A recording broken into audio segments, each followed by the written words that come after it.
Hey guys, today we'll talk about how can you figure out this solution or know how you can do that on your Flow app. So all you have to do, you just click here on settings here. So then it's going to take you to this list here. Then all you have to do, you just go down, then you click here on apps. So then you come to this list here. Then all you have to do, you just go down. So you keep going down here. When Flow Shuffle, you click on it, then you come to this list. Then all you have to do, just click here on force stop and you click here on OK.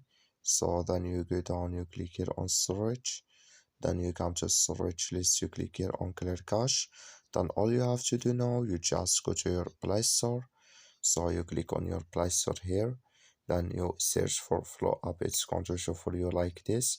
You will find here update, you just click on it, then it's going to uh, work it with you. That's all. Thank you for watching. Don't forget to support us by liking and subscribe.